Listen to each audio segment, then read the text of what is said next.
Salut tout le monde, c'est Niki. Donc on se retrouve sur un nouveau tuto et cette fois vous allez voir comment augmenter l'espace de votre disque dur. Donc les manipulations qu'il faut faire. Alors la première étape va être assez simple puisqu'on va d'abord voir comment libérer de l'espace en supprimant des éléments qui encrassent votre PC et qui cumulés prennent de la place. Ensuite on va faire ensemble donc les manips pour agrandir votre disque dur. Pour ça il faudra au minimum 2 disques durs sur votre PC. Alors si vous n'en avez qu'un, vous inquiétez pas, puisque dans mon prochain tuto, je vais vous lister les meilleurs disques durs virtuels gratuits sur lesquels vous pourrez stocker vos fichiers, vos images, etc. Voilà, et puis ensuite donc je vais vous expliquer aussi comment créer un disque dur virtuel sur votre ordinateur. Donc en gros, je vais essayer de faire quelque chose d'assez complet.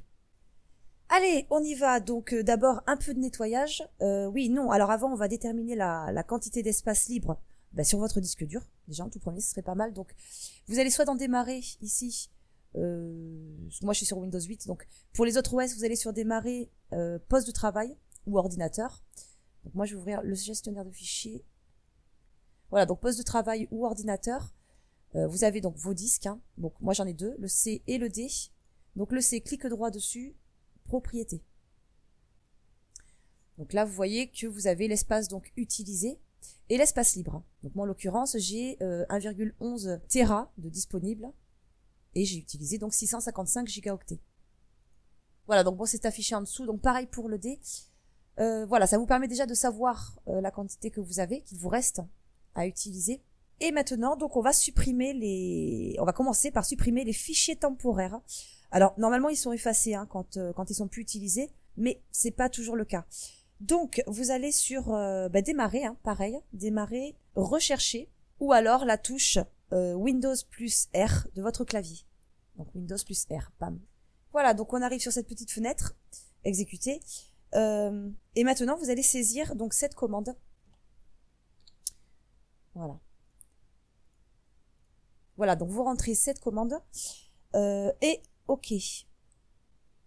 Donc en rentrant cette commande, vous voyez qu'on ouvre directement le dossier temporaire qui est donc dans l'explorateur Windows et vous pouvez supprimer donc tout son contenu pour récupérer de la place.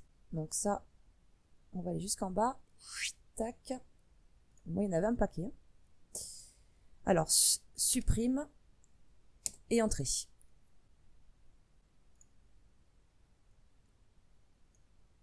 Alors si vous recevez ce genre de message ou un message style accès refusé, en fait vous devrez simplement quitter tous les programmes qui sont en cours d'exécution dans le gestionnaire des tâches. Donc bon là je vais pas le faire, je vais ignorer. Voilà.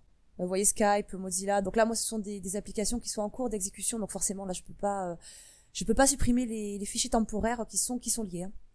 Donc ça je le ferai plus tard, c'est pas bien grave. Donc ça c'est fait. Alors ça déjà c'est pas mal. Je vais le fermer. Et ensuite, on va supprimer les fichiers internet temporaires qui sont en fait des copies mises en cache des pages web. Donc là, vous allez dans démarrer, panneau de configuration. Hop. Et internet ou option internet ici. Voilà, une fois que vous avez cette fenêtre, vous allez donc, vous êtes normalement automatiquement dans l'onglet général. Donc là, vous allez sur supprimer. Et là, donc, fichier internet et fichier de site web temporaire, cookies, etc. Bon, tout ça, on peut le supprimer. Historique de téléchargement, c'est pareil, ça, je vais le cocher. Alors, par contre, données de formulaire et mot de passe, bon, moi, je le coche pas parce que c'est quand même assez pratique de faire en sorte que notre navigateur mémorise ces données, ça va quand même un petit peu plus vite. Voilà, donc le reste, on peut supprimer. Voilà, donc appliquer et OK. Voilà, bon déjà on a fait un peu de place, on y voit un petit peu plus clair.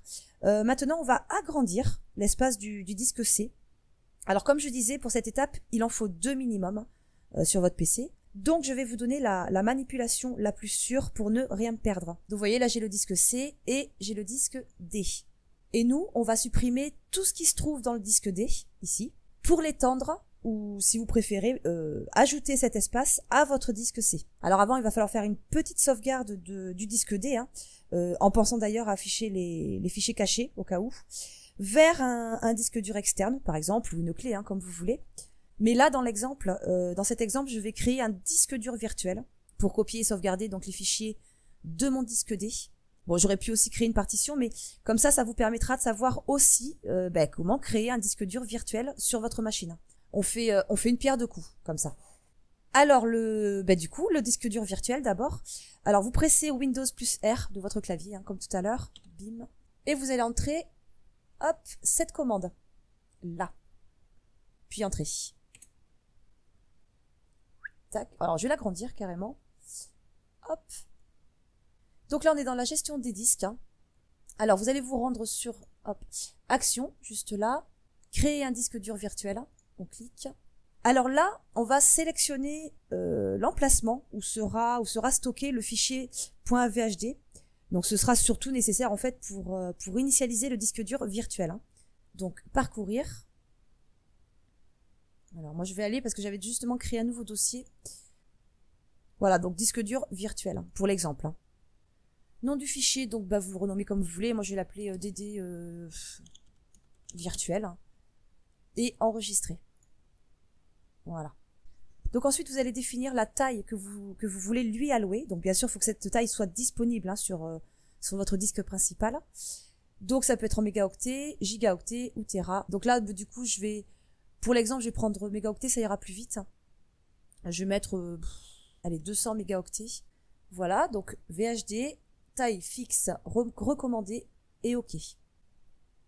Voilà. Donc le nouveau disque, vous voyez ici, apparaît. Donc là, vous allez vous rendre là justement, clic droit dessus et initialiser le disque. Alors là, vous sélectionnez secteur de démarrage principal et OK. Alors maintenant, vous voyez que cet espace n'est pas encore attribué, alloué. Donc vous allez faire un clic droit dessus, nouveau volume simple. Donc là, suivant. Donc là, on est dans l'assistant création d'un volume simple. Bon, là, vous laissez par défaut, suivant. Attribuer une lettre, donc vous l'appelez comme vous voulez. Bon, là, allez, A. On va le nommer A. Suivant. Donc là, vous laissez par défaut. Suivant. Et terminé. Voilà. Donc, on a notre disque qui est là. Alors, on peut aller vérifier. On va le fermer. Voilà, donc vous revenez sur ordinateur ou poste de travail. Et vous voyez que là, maintenant, on dispose d'un nouveau lecteur. Donc, notez d'ailleurs que le disque dur virtuel est automatiquement attaché au démarrage de Windows. Donc, il sera tout le temps disponible. Allez, on va passer à la sauvegarde. Donc là, on va sauvegarder tout ce qui se trouve dans le disque D. Donc moi, dans l'exemple, hein, vous voyez, je vais copier et sauvegarder tout ça dans mon disque dur virtuel hein, que je viens de créer. Alors vous, évidemment, vous pouvez, comme je disais, sauvegarder sur un disque dur externe, une clé où vous le souhaitez. Voilà, c'est vraiment une question de sécurité.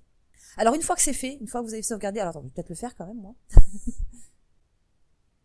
Là, je suis dans le disque D, hop, je vais prendre tout ça et je vais les balancer dans mon nouveau disque virtuel. Voilà. Alors, continuer.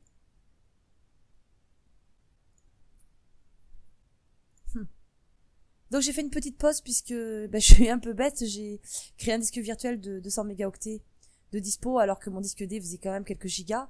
Donc, forcément, je ne pouvais pas transférer tout ça là-dedans, dans le disque virtuel. Donc voilà, durant la petite pause, et puis j'ai créé un dossier, j'ai tout transféré dans ce dossier. Et bon, là, il y a encore des fichiers qui m'agacent, mais bon, c'est pas grave. Donc on va continuer. Alors une fois que c'est fait, alors on va pouvoir maintenant agrandir notre disque C, ici. Alors vous allez soit sur démarrer et clic droit sur ordinateur ou poste de travail. Donc moi, je l'ai ici. Tac. Et ensuite, vous cliquez sur gérer. Tac. Voilà, vous arrivez sur la gestion de l'ordinateur ou alors comme tout à l'heure, hein, vous faites Windows plus R sur votre clavier et vous entrez directement cette commande hein, et OK. Donc en passant par là, par contre, vous allez donc sur gestion de l'ordinateur, vous allez sur gestion des disques ici. Voilà, ce qui revient au même en fin de compte, on se retrouve sur la gestion des disques. Hop, on va agrandir un petit peu. Voilà. Alors, donc, pour agrandir le disque C, vous allez d'abord vous rendre sur le disque D, hein, évidemment, vous avez sauvegardé ce qu'il y avait à l'intérieur, vous cliquez droit dessus, et vous allez donc supprimer le volume. Alors, moi, du coup, comme j'ai des fichiers qui sont considérés non déplaçables dans mon disque D, moi, je vais être obligée de réduire le volume. Vous, en l'occurrence, s'il est vide, vous pourrez supprimer, tout simplement. Donc, vous supprimez, s'il est vide, moi, je vais le réduire. Donc bon, c'est pour l'exemple. Donc là, je vais laisser par défaut quantité d'espace à réduire. Nanana. Ok. Donc réduire. Voilà. Donc vous, une fois que vous aurez cliqué sur supprimer vous aurez la quantité de base disponible qui va se retrouver non allouée du coup. Donc moi il me l'a réduit, donc du coup il a fait la déduction entre ce qui est non déplaçable moins l'espace libre. Donc du coup il me reste 41 gigas. J'espère que je suis assez claire. Voilà, donc ça se retrouve, ces gigas se retrouvent non alloués. Et là donc vous voyez il me reste moi 18 gigas sur mon disque D. Donc ensuite vous allez sur le disque C, alors clic droit, étendre le volume. Donc ouais, moi c'est grisé et ouais. Bon, alors vous normalement ce ne sera pas grisé si vous avez supprimé le D, c'est-à-dire que vous avez libéré tout l'espace qui se trouvait dans le D. Parce qu'il faut savoir que le disque, donc là le C en l'occurrence, ne peut pas s'étendre, il ne sait pas s'étendre si un autre a été créé juste ensuite. Il aurait fallu qu'il soit totalement vide, vous voyez, pour que je puisse l'étendre, tout simplement.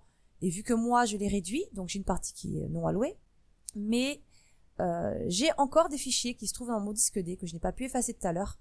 Et donc du coup, je ne peux pas l'étendre. Donc je vais régler ça tout de suite, de toute façon j'ai pas le choix. Donc ça y est, alors il a fallu que je fasse, comme c'était un fichier d'échange, il a fallu que je fasse quelques modifs pour pouvoir le supprimer. Alors on va revenir au départ, c'est-à-dire qu'on va revenir sur le disque D, en clic droit, pour... Ah voilà, c'est bon. Donc supprimer le volume. Normalement maintenant je peux. Donc suppression, ok. Voilà, ça y est. Donc une fois qu'on a supprimé tout ce qui se trouvait dans le disque D, on a... bon, moi j'ai 60 gigas non alloués, vous ça dépend bien sûr de la taille de votre disque. Et donc comme je disais tout à l'heure, pour pouvoir étendre le disque C, il ne faut pas qu'il y ait de partition entre le disque C donc et la partie non allouée. Donc si je clique droit, vous voyez, je ne peux toujours pas étendre le volume. Donc du coup c'est bien que ça arrive parce que ça peut vous arriver aussi. Donc ce qu'on va faire, je vais vous mettre le lien dans la description, c'est un petit logiciel à télécharger. Alors, on va l'ouvrir, il est juste là, tac. Vous lancez l'application, donc c'est partition master free, ça vous permet justement de redimensionner, de fusionner, de déplacer, etc. Hop, là vous voyez on a notre disque C qui est là. Là on a la partie non allouée du disque D qui a été libérée, qu'on veut ajouter à notre disque C. Mais il y a celle-ci, cette partition au milieu qui nous gêne. Donc on va la déplacer tout simplement. Et là, tout à fait en bas, vous voyez... Donc là, vous avez le disque C, la partie non allouée et celle-ci qui correspond donc à la partition qui se trouve entre les deux. Donc le curseur change de forme, vous restez cliqué et hop, vous glissez vers... Alors ça ne se passe que vers la droite, on ne peut pas le faire vers la gauche. On va le placer tout à fait à droite et de cette façon, voilà, il a échangé de toute façon la place avec la partie non allouée qui vient de se positionner juste après la partie C. Voilà, donc là il n'y a plus qu'à valider maintenant. Hop, ici, oui. Vous confirmez. Et là, normalement, c'est bon. On va y retourner. Voilà. Donc, effectivement, notre partition qui nous embêtait se retrouve tout à fait à droite. Et notre partie non allouée du disque D se retrouve juste à la droite, juste à côté du disque C. Et normalement, maintenant, en cliquant droit sur le disque C, on peut enfin étendre le volume. Donc, on clique. Suivant. Donc là, on laisse par défaut puisqu'on va tout ajouter. Suivant. Disque sélectionné. OK. Terminé. Donc l'espace disponible du disque D vient de s'ajouter au disque C qui ne font plus qu'un. Donc voilà. Donc du coup, on l'a étendu et notre disque C a été agrandi. Donc on n'a plus de disque D et le disque C maintenant est de 1,10 Tera libre sur 1,75 Tera. Voilà. Donc maintenant, vous savez agrandir votre espace disque. Et créer un disque dur virtuel aussi. Donc la prochaine fois, le tuto se portera, comme je disais tout à l'heure, sur les meilleurs disques durs virtuels en ligne, sur lesquels vous pourrez stocker pas mal de fichiers, etc. Et surtout en toute sécurité. Donc je ferai un tuto là-dessus parce il existe quand même des risques et des disques durs virtuels qui ne sont pas fiables. Donc moi, je vous montrerai vraiment les plus fiables, ceux sur lesquels vous n'aurez aucun souci, vous pourrez vraiment stocker en toute sécurité. D'ailleurs, n'hésitez pas à me dire dans les commentaires si ça vous intéresse, bien sûr. En attendant, j'espère que ce tuto vous aura été utile. Je compte sur vous pour liker et partager si ça vous a plu. Si vous avez envie de suivre mes prochaines vidéos, abonnez-vous. Et je vous dis à très vite pour une prochaine vidéo. Allez, ciao!